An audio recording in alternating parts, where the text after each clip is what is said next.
Hello, कैसे हैं बच्चों आप लोग। मैं आपका शैलेश सर आपके लिए एक वीडियो लेकर आ गया हूं। जैसा मैंने बताया था कि मैं क्लास 11th की इस बार सीरीज स्टार्ट कर रहा हूं क्योंकि एग्ज़ाम बहुत नज़दीक आ गए हैं। तो मैं आज उसको सेकंड चैप्टर जो है जिसका नाम है रिलेशन एंड फंक्शन, उसके आपको टॉप 5 क्वेश्चंस बताने वाला हूँ। यानी ये ऐसे क्वेश्चंस हैं जो एग्ज़ाम हो आपका, चाहे वो यूटी हो, चाहे वो पीटी हो और चाहे ये हाफ ईयरली जो आने वाला है बेटा, ये 5 क्वेश्चन जरूर आएंगे। मतलब ये नहीं आएंगे तो इनकी तरह का आएगा, लेकिन आएगा जरूर। ठीक, भरोसा रखिए, ऐसे ही क्वेश्चन एग्जाम में आएंगे। अगर आपने इनको प्रिपेयर कर लिया तो ये चैप्टर के क्वेश्चन अगर एग्जाम में आए तो आप 101% इसको कर पाएंगे। ठीक है बच्चों, चलो मैं आपको एक एक करके क्वेश्चन कराता हूँ बच्चों, ध्यान से देखिएगा। सबसे पहला क्वेश्चन मेरे पास है बेटा,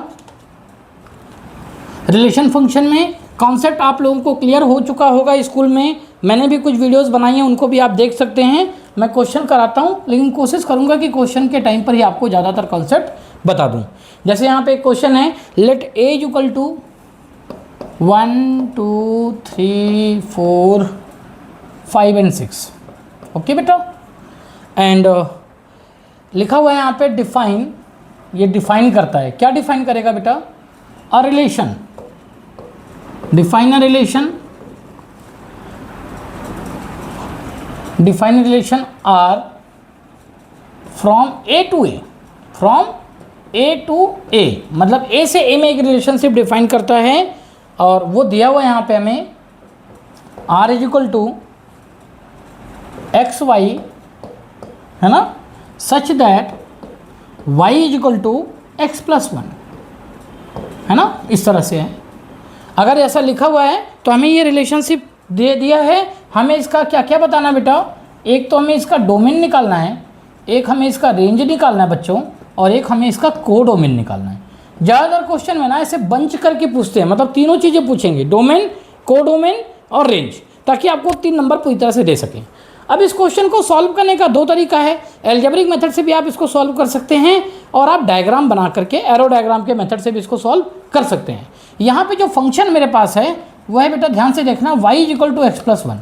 Y is equal to x plus 1 का मतलब होता है कि हमारा ये जो फंक्शन है वो इस फॉर्म में है कि हम x की वैल्यू पुट करेंगे तो हमें y की वैल्यू मिलने लगेगी, क्योंकि रिलेशन में बोला गया है फ्रॉम a टू a। क्या लिखा है?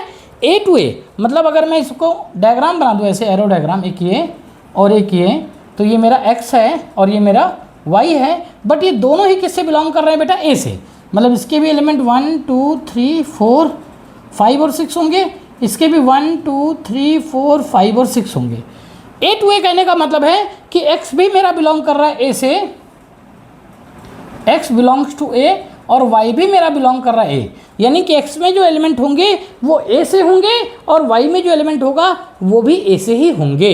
इसका मतलब होता है R relation, define relationship R from A to A। इसका मतलब यही होता है कि x और y के दोनों के एलिमेंट A से बिलोंग करेंगे। ठीक, अब आप देखिए कैसे करेंगे। y is equal to x plus 1 दिया है, अगर मैं x की जगह 1 रखूँगा बेटा तो मुझे 2 आ जाएगा, 1 पे 2। अगर मैं 2 लेता हूँ बेटा तो मुझे 3 मिलेगा, 3 लेता हूँ बच्चों तो 4 मिलेगा, 4 लेता हूँ बच्चों तो 5 मिलेगा, 5 लेता हूँ बच्चों तो 6 मिलेगा, है ना। तो ये मेरे पास एरो से आया, तो मेरा जो R आ गया वो क्या क्या आ गया? 1 पे 2, 2 पे 3, बहुत आसान है, 3 पे 4, है ना, 4 पे 5, और जी 5 पे 6 हो गया। दिस इज द रिलेशनशिप, है ना। ये मेरा रिलेशनशिप है। आर तो हमने बता दिया, उसने बताया depict a relationship from a to a. तो उसके बाद हमें पूछ रहे हैं डोमेन क्या होगा सर इसका? डोमेन क्या होगा भाई?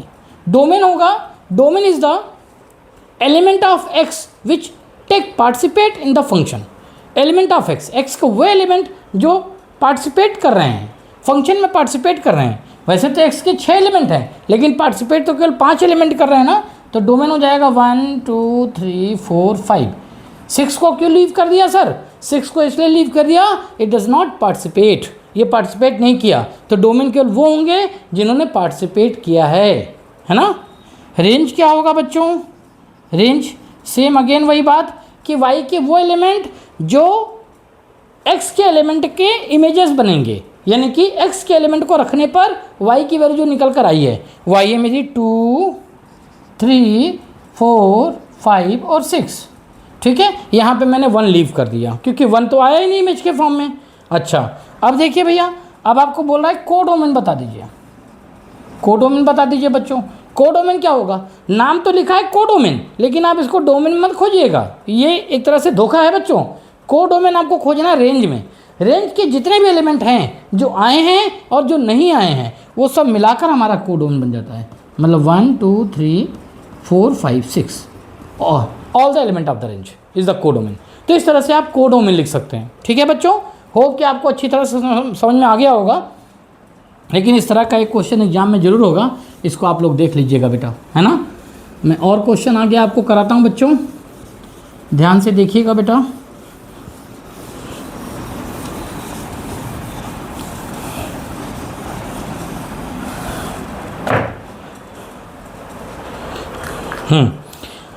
डिटरमाइन क्वेश्चन नंबर 2 है, ऐसा ही कुछ क्वेश्चन है वो भी, कि हमें एक आर दे दिया गया है, वो दिया गया है x, x plus 5, x plus 5 दिया गया बेटा, और वेयर x इज 0 1 2 3 4 5, है ना। 0 1 2 3 4 5 है और ये x प्लस 5 है। इसका क्या मतलब हुआ बेटा? अगर ये मुझे दिया हुआ है ऐसे, x की वैल्यू ये है ना, तो हम इसको कैसे देखेंगे? लिखा है determine the domain and range, हमें इसका डोमेन और रेंज निकालना है। डोमेन और रेंज ये दोनों चीज़ें निकालनी है। इसमें भी हम यही करेंगे। देखो हर बार क्या होता है, रिलेशन में लिखा होता है x y ना, यहाँ पे x की जगह तो x है, लेकिन y की जगह x प्लस 5 आ गया, तो हमसे थोड़ी बात छुपाई गई। क्या छुपाई गई? हमें y तो दिया नहीं था, लेकिन हाँ y की जगह पे ये दिया है, तो हमारा जो रिलेशन रियल में है वो बन जाएगा y equal to x plus 5। क्या बन जाएगा बेटा? x प्लस 5 बन जाएगा। अब x की वैल्यू हम डालते चलें और हमें y की वैल्यू निकलती जाएगी। तब यहाँ पे हमें ये भी नहीं बताया है कि जो रिलेशनशिप है वो किसके किसके बीच में है, तो मैं केवल x की वो वैल्यू डाल देता हूँ, यानी सारे पार्टिसिपेट कर रहे हैं। देखिए, तो जो मेरे पास आएगा 0 रखने पर 5 आ जाएगा बेटा आर, ध्यान से देखिएगा। 0 रखूँगा मैं यहाँ पे तो मुझे 5 मिल जाएगा, फिर मैं 1 रखूँगा बच्चों तो मुझे 6 मिल जाएगा, फिर मैं 2 रखूँगा बेटा तो मुझे 7 मिल जाएगा, 3 रखूँगा बेटा तो मुझे 8 मिल जाएगा, और 4 रखूँगा बच्चों तो मुझे 9 मिल जाएगा, रखना पड़ेगा ही। 5 रखूँगा बेटा तो मुझे 5 प्लस 5 10 मिल जाएगा। अब देखिए ज़रा ध्यान से, मेरा जो डोमेन है बेटा वो सारा ही काम कर रहा है, यानी कि 0 1 2 3 4 5, और जो मेरा रेंज आ गया बेटा, रेंज क्या आ गया बेटा? वो आ गया मेरा 5 6 7 8 9 10, ये मेरा रेंज आ गया। तो इस तरह से हम लोग क्या कर रहे हैं बेटा? सॉल्व कर रहे हैं इस क्वेश्चन को। तो ऐसे क्वेश्चन एग्जाम में आएंगे ज़रूर, ऐसे उनको सॉल्व करने का तरीका है, आप उनको इस मेथड से भी सॉल्व कर सकते हैं, एरो डायग्राम बना के भी कर सकते हैं इनको। ठीक है, एक ये क्वेश्चन दिखा दिया मैंने आपको। अब एक और मोस्ट इम्पॉर्टेंट क्वेश्चन है जो हमेशा एग्जाम में आता रहता है, वो क्या है उसको ज़रा दिखा देता हूँ आपको। आपको पूछेंगे क्वेश्चन में, क्वेश्चन नंबर 3, फाइंड डोमेन ना and range. Domain and range, किसका डोमेन और रेंज पूछेंगे बेटा? क्वेश्चन लिख देंगे 9 माइनस एक्स स्क्वायर का डोमेन और रेंज बताइए। 9 माइनस एक्स स्क्वायर का डोमेन और रेंज बताइए under root 9 minus x square. 9 minus x square होता तो ठीक था, रूट 9 माइनस एक्स स्क्वायर। तो आपको ये प्रॉपर्टी याद होनी चाहिए कि रूट के अंदर कोई वैल्यू है तो उसकी value a is greater than और इक्वल टू 0 होना चाहिए। किसी भी रूट के ट्रू होने के लिए, सही होने के लिए ज़रूरी है कि उसके अंदर जो एलिमेंट लिखे गए हैं, जो नंबर लिखे गए हैं, उनकी वैल्यू 0 या 0 से बड़ी हो। अगर नेगेटिव आ जाएगा तो बात बनेगी नहीं। जैसे अंडर रूट -3 बहुत गलत बात है, अंडर रूट -3 की वैल्यू हम निकाल ही नहीं सकते, है ना। ये हमारे क्या इमेजिनरी नंबर कहलाते हैं। तो माइनस में नहीं होना चाहिए, यानी नंबर 0 या 0 से बड़ा होना चाहिए। इसी कॉन्सेप्ट को यूज करते हुए हम इसको यहाँ पे सॉल्व करेंगे। ठीक है बच्चों, ध्यान से देखिएगा। यानी अगर उस कॉन्सेप्ट को देखें तो 9 माइनस एक्स स्क्वायर की वैल्यू 0 या 0 से बड़ी होगी, यानी इसका मतलब ये हुआ बेटा कि जो मेरा माइनस एक्स स्क्वायर है वो 0 माइनस 9 हो गया, यानी माइनस एक्स स्क्वायर की जो वैल्यू है बेटा वो -9 के इक्वल हो गई। अब अगर मैं इसका साइन चेंज कर लूँ ना बेटा, तो एक्स स्क्वायर लेस देन और इक्वल टू क्या आ जाएगा बेटा 9 हो जाएगा, क्योंकि जब माइनस माइनस हम लोग क्या करते हैं बेटा मल्टीप्लाइड करते हैं तो ये साइन ना चेंज हो जाता है। तो x की जो वैल्यू है ना वो हमारा आ जाएगा +-3 अगर आप देखें तो इसका जो डोमेन है वो क्या हो जाएगा बेटा, डोमेन में हम लोग क्या क्या लेंगे, बड़ी समझदारी से लेना है। देखिए डोमेन क्या होगा, डोमेन वो एलिमेंट होते हैं x के बेटा, वो वैल्यू होते हैं x के जिसको डालने पर इसकी वैल्यू निकल जाए। तो अगर मैं x की वैल्यू क्या करूँ बेटा, यहाँ पे 0 डाल दूँ, 1 डाल दूँ या 2 डाल दूँ। 0 डालूंगा तो 9 आ जाएगा, ठीक है, 2 डालूंगा तो भी ठीक है, 3 डालूंगा तो भी ठीक है, लेकिन जैसे ही मैं 4 डालूंगा तो 4 का स्क्वायर क्या हो जाएगा बेटा, 4 का स्क्वायर हो जाता 9 - 16, यानी कि माइनस में आंसर आएगा, पॉसिबल नहीं है। यानी कि x की जो वैल्यू है बेटा वो 3 के अंडर में होनी चाहिए, 3 से बड़ी ना हो, ठीक है। x की वैल्यू क्या है बेटा, <3 हो। एक बात अब और देखिए और दिखाता हूँ, अगर नेगेटिव लेके चले, चूँकि -3 भी है ना, मान लो मैं -1 डाल दूँ, -1 डाल दूँ तो भी ठीक है, -2 डाल दूंगा बेटा तो भी -2 का स्क्वायर 4 होता है, 9 - 4 5 आ जाएगा। -3 डाल दूंगा तो भी ठीक है, लेकिन जैसे ही मैं -4 डालूंगा यानी -3 से आगे निकल जाऊं और छोटा करूं, -4 पे पहुंच जाऊं, तो ये वैल्यू आपकी 9 - 16 फिर गड़बड़ा जाएगी। यानी इसकी वैल्यू जो x की है ना वो -3 से छोटा, यानी -3 से लेके ना हमें 3 के बीच में रहना है, इसके बीच में -3 से लेके 3 के बीच में ही हमारा डोमेन आएगा। तो हमारा डोमेन आ गया बेटा -3 से लेके 3, और मैंने -3 के ऊपर ऐसा ब्रैकेट इसलिए लगाया क्योंकि यहाँ -3 भी शामिल है और +3 भी शामिल है। तो आप डोमेन देख लीजिए, -3 से लेके 3 तक आ रहा है बेटा, अच्छी तरह से इसको देख लीजिए। ऐसा करके फिर ये थोड़ा अपना डिस्क्राइब करके दिमाग लगा के ये भी आप करेंगे। अब बात करेंगे बेटा हम रेंज की, किसकी बात करेंगे बेटा, रेंज। रेंज का मतलब होता है ये जो वैल्यू है ना बेटा ये fx के बराबर होता है।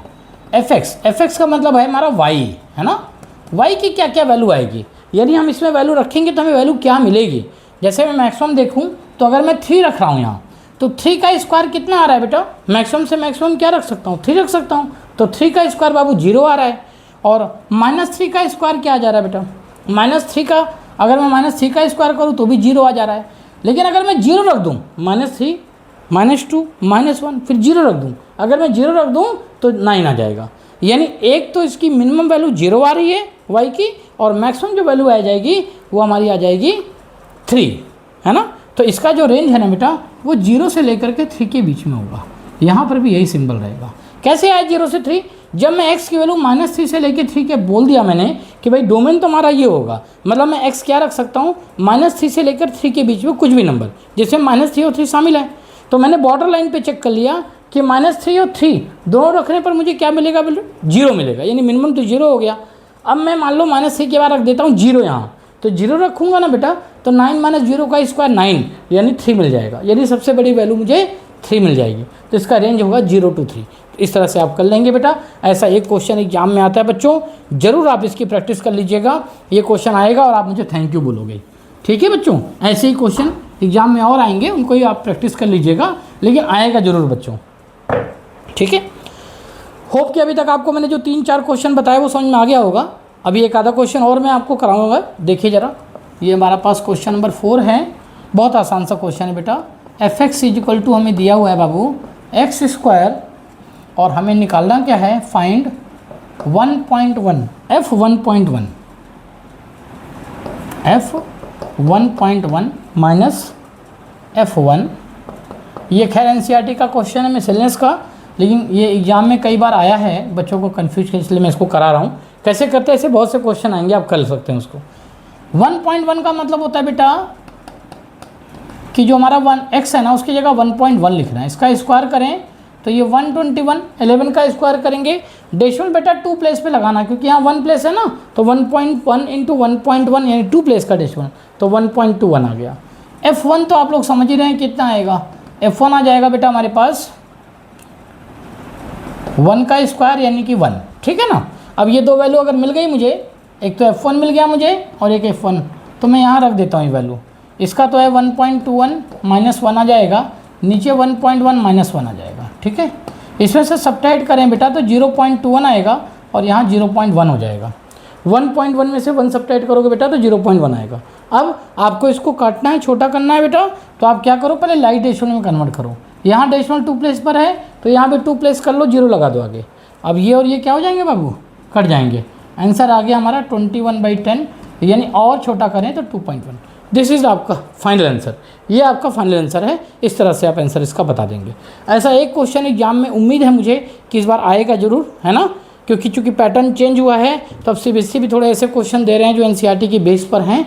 तो इस तरह का एग्जाम में क्वेश्चन आपको आएगा बेटा, आप लोग ज़रूर इसको करके जाइएगा। और भी क्वेश्चन हैं, इनको भी आप देख लीजिएगा, है ना, अपने बुक में, प्रैक्टिस बुक में भी दिया हुआ है, RS अग्रवाल में, RD शर्मा में, स्कूल की वर्कशीट जो आती हैं उनमें भी होगा आपको, है ना, तो आप लोग देख सकते हैं। एक लास्ट क्वेश्चन मैं आपको करा रहा हूँ, बहुत अच्छा क्वेश्चन है बच्चों ये।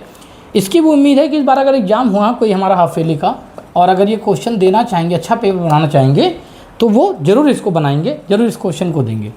आपको ए दे दिया है 9, 10, 11, 12 और 13, ठीक है ना बेटा। और बोल रहे हैं कि लेट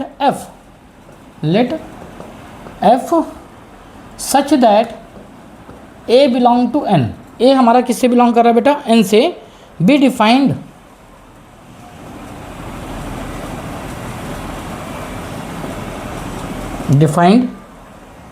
बाई एफ एन, है ना। ए हमारा एन है, यानी ए के जो एलिमेंट है ना उनको एन के फॉर्म में हम यूज कर सकते हैं। और यहाँ एफ एन दे दिया है द हाईएस्ट प्राइम फैक्टर